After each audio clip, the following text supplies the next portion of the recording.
Anytime you get in the truck, you want to check that your seatbelt is properly mounted secured to the cab. It is not ripped, torn, or frayed, and that it buckles and unbuckles. All right. Also want to look in our mirrors and make sure that our wheels are chocked. Now I'm going to perform a safe start. All that a safe start consists of is checking that your truck's in neutral and making sure that your brakes are applied. All right. After you've done those two things, you're more than welcome to start the truck. Me personally, before I start the truck, I want to say this is how I start my air brakes test. I'm going to be doing my air brakes test. I got a primary gauge and a secondary gauge. All my readings are coming from my primary gauge. And I'm starting my test below 90 psi.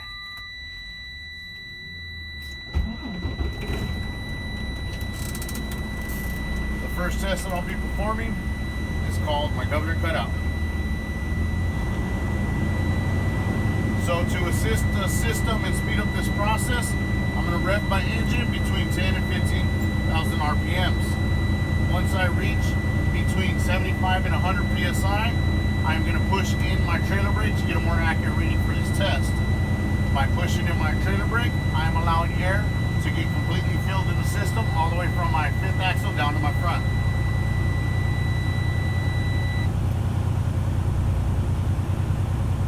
That light and sound, that was our low air warning, and we'll talk about more of that later. So now that I just passed at the 75. Actually, wherever you start from is fine, as long as you're under 90 psi for these tests. Okay. We just got done doing air brakes, so they both popped out between 20 and 45. That's where we started. I like to start a little bit above 50 because once I reach between 75 and 100, push in my trailer brake. So now I'm just continuing to rev my engine until my governor cuts out. When my governor cuts out, you will know because for one, you will hear a brake sneeze. But I don't want you guys to go off those brake sneeze because you guys might be doing your tests around other trucks and you're going to confuse their brake sneeze with yours and you're going to call your governor cut out at the wrong time. So the best way to tell when your governor has cut out is that your needle will stop rising.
Governor cut out at 128 psi.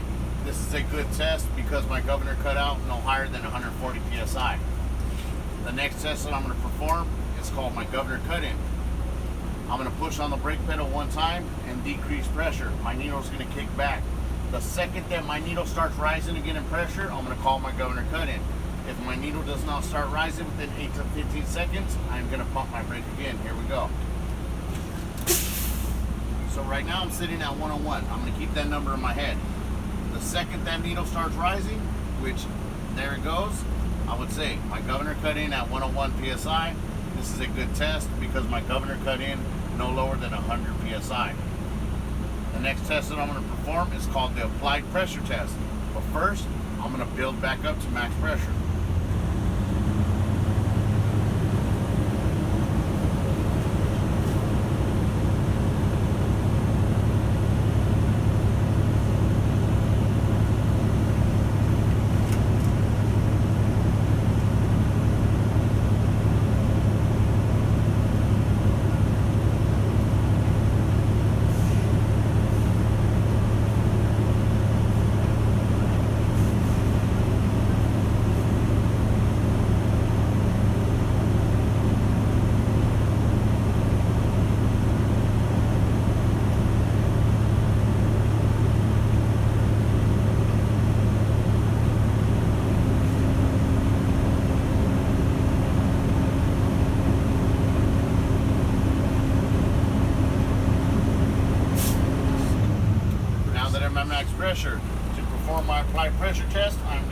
shut the vehicle off.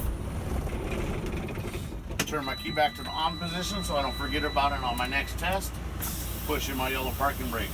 Let all that air sift out, let my needle stabilize. Once my needle is stabilized, I'm going to begin to apply my pressure to the service brake all the way down to the floor. Hold it. Let my needle stabilize again. I'm going to say my needle is stabilized at 95 psi. I would like to begin my minute. Okay?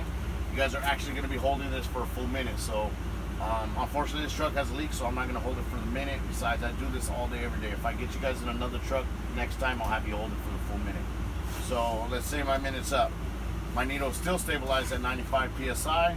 This is a good test because I did not lose more than 4 psi within that 1 minute. Then you take your foot off the brake. Do not ease up pressure. Do not take your foot off until after you stated where your needle's at and why it's a good test. All right. So my next test that I'm going to perform is called the low air warning test. My key's ready in the on position. All you need to do now is fan my brakes until my light and buzzer come on. Here we go. Alright, my low air warning came on at 70 psi. This is a good test because my low air warning came on between 55 and 75 psi. I'm now going to perform my last test, which is called the spring brake test, also known as a pop-out test. I'm going to be fanning my brakes until both my trailer and parking brake valve pop out. While I'm fanning, I'm keeping my eyes on my brake valves.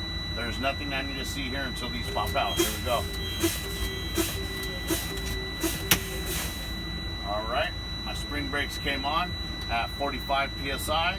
This is a good test because my spring brakes came on between 20 and 45 psi. That concludes my air brakes test. Alright.